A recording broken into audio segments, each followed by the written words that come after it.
Welcome to the deep dive. Today, we're really getting into something important, using the United Kingdom for business expansion. We've got a great set of sources here. Our mission, as always, is to pull out the key insights, the really useful bits about setting up shop there. Okay, let's unpack this. Yeah, and what's fascinating here is how the sources immediately highlight the UK's strategic position. It really jumps out as a global business gateway. It really does. So that global position is clear. But, the big question for any business is why. Here's where it gets really interesting. The why behind expanding into the UK. Exactly. And the sources point to a few key things. First, that time zone. It's perfectly placed, isn't it, between the US and Asia? A huge operational advantage, letting you cover multiple major markets in one workday. Precisely. And beyond that, you've got this deep English-speaking talent pool that's massive for building international teams. Plus, a generally pro-business environment. They try to make things smoother. And the legal transparency that gives investors a lot of confidence. Predictability, right? That's key. Absolutely. And don't forget that reputation made in Britain still carries weight, it seems. Commands trust. Then there's market access. We're talking free trade agreements with, over 70 countries? Wow, 70 plus? Yeah. And close ties to the EU market still, plus the Commonwealth, the US, Asia Pacific. It's really well connected. That sounds like genuinely impressive reach. Do the sources pinpoint any specific sectors where the UK really excels? Oh, definitely. They highlight strengths in fintech, huge there. In the AI, legal services, consulting, healthcare too. And London, of course, keeps coming up as a top-tier global financial center. So it's a major hub for finance and, innovative professional services generally. Okay, that paints a really compelling picture for the why. So if you're convinced by the why, what kind of company can you actually set up, and what does that look like on the ground? Let's talk practicalities. Right, the how.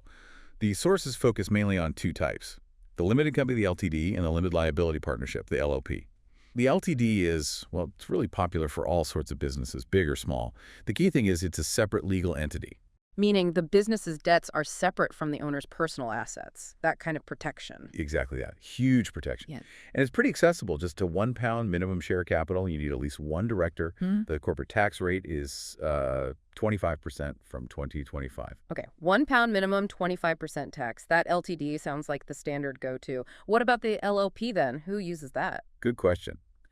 LLPs are also separate legal entities, but they tend to be favored by professionals, like law firms, accountancies, consultants. The main difference is how tax works.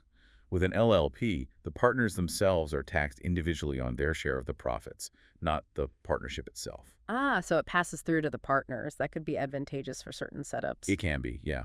And worth noting, both types generally face a 20% VAT rate if they need to register for VAT. Got it. So understanding these structures, it brings us to the timeline. What does this all mean for someone actually trying to navigate this? How long does setting up a UK LTD company take? Okay, timeline. For a UK limited company, you're generally looking at about 20 to 25 business days total. 20 to 25 days? Okay. That's not too bad. Well, some parts are super quick. Yeah. Getting your company name reserved, instant. Setting up a registered office address, maybe a day. But, and this is a big but, the sources stress, the bank account opening. That's the longest pole in the tent. Ah, the bank account. How long does that typically take? Anywhere from 7 to 14 business days. Seriously. Whether you do it online or go in person, it just takes time. Right. So nearly half the total time could just be waiting for the bank. That's crucial planning info. It really is.